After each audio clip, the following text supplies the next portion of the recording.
Салам достор, байланышта Санчобек каналы. Бүгүн 2016 жылы чыгып болгон окуядан алынган өркүн тасмасын көрөбүз. Бул кыргында кыргыздардын дээрлик 40% орус бийлиги тарабынан жок кылынган деп айтылат. Анда эмесе өз динин, тилин сактап калуу үчүн ата-бабаларыбыз кандай кыйынчылыктан өткөн биргеликте көрөлү.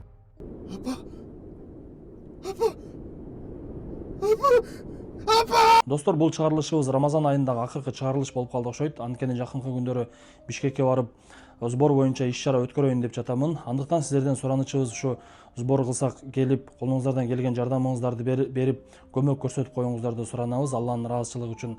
Анткени ушу ороз айында балким Алланын каалоосу менен керектүү сумма чогулуп калат деген үмүттө бара жатамын. Андыктан достор, биздин Instagram баракчабызга катталып кетсеңиздер, ошол жактан кандай кылабыз, кандай иш-чараларды жүргүзөбүз, кайда чогулабыз, баардык керектүү маалыматтарды берип турамын. Барыңыздардан Алла ыраазы болсун. 1916-жыл орус бийлиги Орто Азияны колго алып каалагандай калчап жаткан мезгили. Кыргыздын түз жерлерине орус украиндерди жайгаштырып, кыргыздарды болсо тоого кубалашып, салыгын салып аскердик күч менен жергиликтүүлөрдү басынтып турган учуру. Бирок жагдай кандай болбосун, тоодо жашап көнгөн кыргыз ар кайсы жерде ууру болуп жайгашышып, жашоосун улантып жада калса той аштарды дагы өткөрүп турчу. Биз ошондой ысык көл аймагында жашаган журтчулуктардын бирин көрөбүз. Алар дагы той кылышып, башка уруулардан коноктор келишип, мындай тойлордун адатынча эле эки уруудан балбандар чыгып, эңиш башталат. Эңиште көпчүлүгү күткөндөй Салман аттуу балбан жеңип, ошол мезгилде эле жаш балдардын бири чуркап эле ыйлап келип, Салманга Жусупту атып салышты деген кабарын берет. Көрсө бул бала Салмандын иниси Жусуп менен ойноп жүргөн жеринен орус аскерлеринин бири атып салыптыр.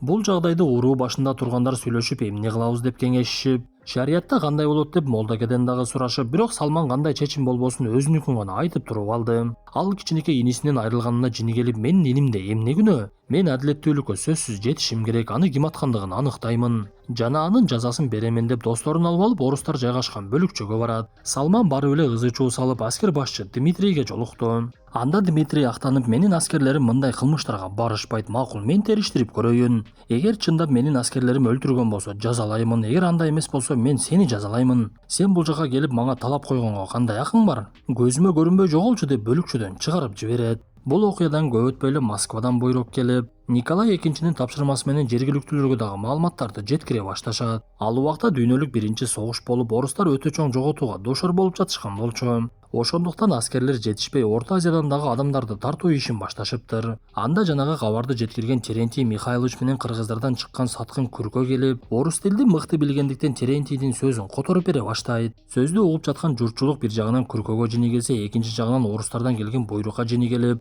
биз эмне буларга жерибизди бердик, суубузду бердик, анан дагы салык төлөп жатабыз, эмне жигиттерибизди дагы берелиби? Эч качан мындай болбойт деп адамдар ачууланып кетип, Салман орустардын бирине асылып, аттан чыгып жанагы орус аскеринин башы ташка тийип, ошол жерде өлүп калат. Ачууга алдырып чечим чыгарган элдин башына бале эми чындап келди окшойт. Анткени жанагы орус аскеринин өлгөндүгү үчүн алардан өч алышы мүмкүн эле. Ал убакта орустар мылтыкты колдонууга жетишип, кыргыздар дагы деле жаа кылыч менен жүргөндүктөн орус аскерлерине каршы эч кандай күчтү колдоно алышмак эмес. Ошондуктан Салман чечим чыгарып, мен үчүн элдин азапталышын каалабаймын, ошондуктан өзүм барып эле колго түшүп берейин. Күнөөлүү аны мен өлтүрдүм. Өзүм эле барамын деп бул жолу атына минип алып жалгыз жөнөйт. Салман, балким чогорабыз, Салман. Доктор, өзүм бар. Ошентип Салман орустардын аскер бөлүкчөсүнө барып Дмитрийге жолугуп, мына жоокериңди өлтүргөн мен бирок атайлап жасаганым жок. Кокустук болуп кетти, кандай болбосун мени жазалагының. Журтума тийишпегениң, күнөөкөр менмин десе Дмитрий дагы жини келип, мен эмне иш кылам өзүм билемин деп Салманды зынданга камашат. Ошол эле түнү Дмитрий жетекчи тарапка кат жазып, Ысык көлдүн аймагында дагы туркистандыктардай көтөрүлүш даярдап жатышат окшойт. Бул жака батыраак жазалоочу жоокерлерди жөнөтүш керек деп жалганды жазып, кат өйдө тарапка жетип, көп өтпөй эле ал жака жоокерлердин келе баштагандыгын көрөбүз. Бул убакта Салман дагы деле зынданда олтурган учуру болчу. Бир мезгилде анын жанына көптөн бери кыргыздар менен жашап, кыргызча сүйлөп дагы калган, кыргыздарга жардам берүүнү каалаган Саша деген орус келет. Аны кыргыздар дос көрүп Сашке деп коюшчу. Ошол адам Салманга жардам берүүнү каалап, ага ачкыч таштап, атыңды даярдап койдум, бул жерден батыраак качканың деп айтат. Анда каарманыбыз дароо эле зындандан чыгып, короодон ашып качып, аты менен шашып бара жатып жыгылып дагы түштү. Бирок каарманыбыз ага карабай журтуна жетип, өтө коркунучтуу сүрөткө туш болот. Көрсө буга чейин жазалоочу жоокерлер ал жерге жетип, жаштын дагы карысын дагы карабай, аял эркегин деле ылгабай качканга жетишпегендерди кырып салышыптыр.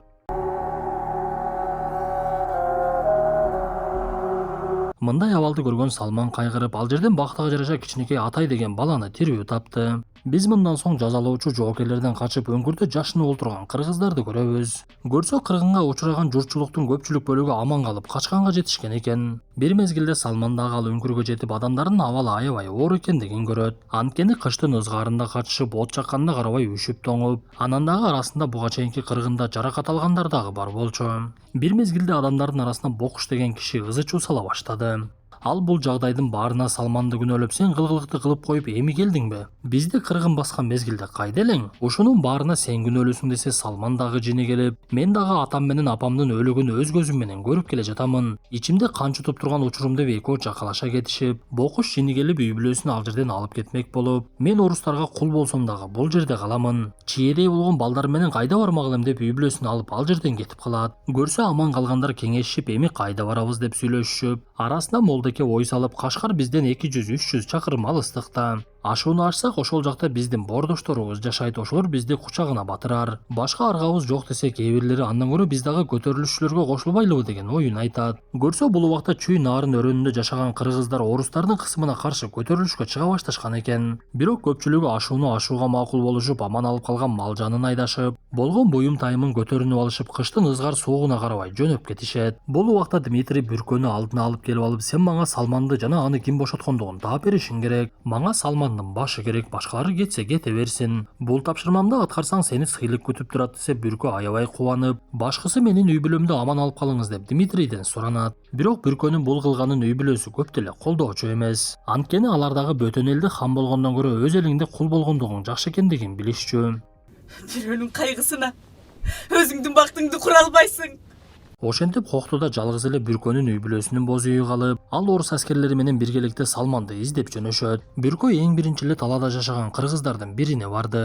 Ал адам бир аз келе сорак сыяктуу болгондугу менен бул аймактын коен жатагына чейин билчү. Ошондуктан Бүркө анын жардамы менен качкандардын артынан жетүүнү чечиптир. Алар аттары менен өтө ылдам жөнөшүп, бир мезгилде Бөкүш үй бүлөсү менен келе жаткандыгын көрүшөт. Анда орус аскерлери Бөкүштүн үй бүлөсүнүн кичинекей баласы бар экендигине карабай эле бардыгын атып өлтүрүп салышты. Бул убакта Кашкарды көздөп жөнөгөн кыргыздардын жолу аябай татаал болуп, өтмөктөрдүн бириндеги мууздан тайгаланып жалгыз аттан дагы айрылышат. Анда ууру башчысы айдап келе жаткан койлордун баарын сойгула. Териси муузга төшөгүлө деп сыйгалакты жабышып, ал жерден аман эсен өтүшүп, сапарлары уланып, бирок жол өткөн сайын кайгылары күчөйт. Анткени алар бара жаткан тоонун боору өтө суук эле. Бир мезгилде кичинекей наристесин көтөрүп бара жаткан аял наристесинин дем албай калгандыгын көрүп, дүрбөлөңгө түшүп эле күйөөсүн чакырып, бардыгы келишип эле наристенин чарчап калгандыгын түшүнүшөт. Ошол учурда эле келе жаткан чоң эне элечегин алып, аны кепин катары колдонушуп, наристени ороп таш менен көмүшүп, андан нары кетишти.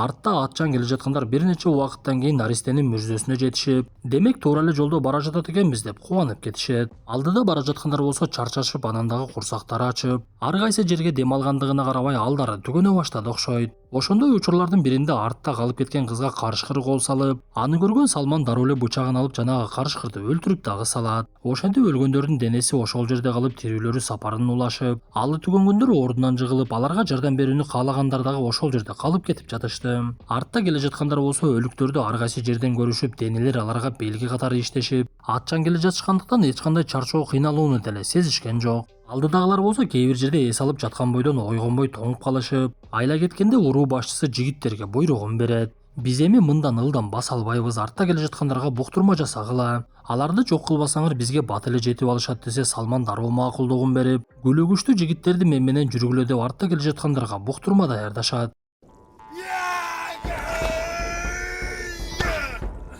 Ошентип алар колунда бар сойыл бычактар менен кол салышып, катуу беттеш башталып, арасынан Тоймат деген бала кол салуудан коркуп ал жерден качып жөнөйт. Ошондуктан каармандарыбыз көпчүлүгүн жок кылгандыгы менен орус аскерлеринин бири бош калып, ал мылтыгы менен чекеден кыргыздарды аткылай баштады. Күйкө болсо бул учурда атка минип алып, аркага чегинип качып жөнөгөн болчу. Жанагы орус ого түгөнгүчөңдү аткылап Салман келген мезгилде аны менен салгылаша баштап, экөөнүн мушташу көпкө созулуп, акыр аягы Салман аны муунтуп өлтүрдү. Бул убакта качып кеткен Тоймат биздикилердин бардыгын өлтүрдү деп эле даттана баштаган болчу. Муну уккан кыргыздар аргасы түгөнгөндүгүн түшүнүп, наристесинен дагы күйөөсүнөн дагы айрылган аял келиси оңайланып, Молдеке болсо эч ким жок жерге барып, "О Кудайым, эми кыргыздар ушинтип эле тукум курут болуп жок болуп кетеби" деп Алладан кечирим сурай баштайт.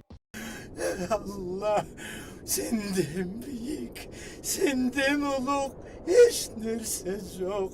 Bir mezgilde Salman amан эсен кайтып келип элдердин кайрадан үмүтү жанды окшойт. Биз ушул жерде беттеште коркуп качып кеткен Тоймат оору башчысынын баласы экендигин түшүнөбүз. Көрсө ал аябай коркок болгондуктан буга чейин беттеште качып кеткендигин дагы айтпаптыр. Эми кандай болбосун арадан бир канча убакыт өтүп ашууну дагы ашып өтүшүп, күн дагы жылып каармандарыбыз мурдагыдай үшүбөй калышат. Бирок көпчүлүгү өлүп көздөгөн жерине жетейин дегенде бир канча гана адам калган болчу. Бактага жараша алар ашуунун экинчи бетиндеги шаарчага жетип барышып, ал жактын жашоочулары дагы мусулмандар болгондуктан башында жакшы эле кабыл алышат. Бирок ал жердин жашоосуна деле көнүп тамак аш таап кетүү оңойчулукка турган жок. Кыйынчылыктын кесепетинен жаш кыздар калыңга буудай ун берилгендиги үчүн күйөөгө тийишип, ошондой учурлардын биринде Эркайым деген кыздын жаш экендигине карабай жергиликтүүлөрдүн бири аял кылган алып кетет. Бул кыз негизи каармандарыбыз өз жеринде жашап жүргөндө эле Салманга аябай жакчу. Ошондуктан ал маалыматты угуп алып, отун жыйнап жаткан жеринен дароо эле чуркап жөнөйт.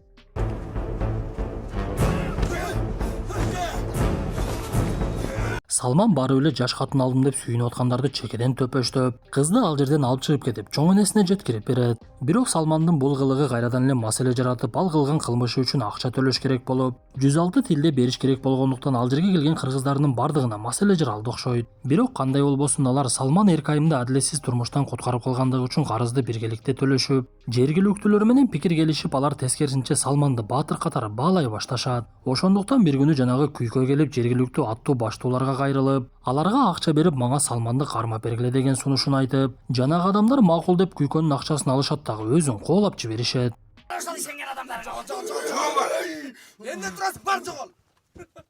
Анда Күркө маселени өз колуна алайын деп Салман жалгыз жүргөн жеринен ага кол салып, экөөнүн ортосунда катуу тиреш башталып, бирок Салман күчтүүлүк кылды. Ал күрмөнү өлтүрүп коюуга толук эле мүмкүнчүлүгү болуп, бирок мен сени өлтүрүп колумду булгагым келбейт. Өз уятың менен өзүң жашаганың деп аны таштап кетип бара жатып, бийиктикке жеткенде күрмө кайрадан пайда болуп, Салманды кулатам деп жатып, өзү кулап кетет. Ошентип акыр аягы күрмө дагы өлүп тынды окшойт. Жаарда асылып калган Салманга Эркайым келип жардам берип, экөө күндүн батышын карап жылмайып олтуруп калышат. Бул окуялардан көп өтпөй эле Орусияда Ленин деген адам пайда болгондугу билинип, ал Николай экинчини тактан түшүрүп 15 мамлекетти бириктирип, кеңештер биримдиги түзүлгөндүгүн жар салып, элдер үйлөрүнө кайта башташат. Бул маалымат кыргыздарга жетип, алардын дагы кээ бирлери кайтып, бирок калгысы келгендер дагы арасынан чыгып, биз көп өтпөй эле Салман менен Эркайым өз жеринде ат чаап жүргөндүгүнө күбө болобуз. Көрсө алар дагы өз жерине кайтып келип, бактылуулук өмүрдү сүрө башташыптыр. Ооба достор, бул ата бабаларыбыздын басып өткөн чыныгы жолу. Ошондуктан орус менен дос болсоң айбалтаңды ала жүр деп бекеринен айтышкан эмес.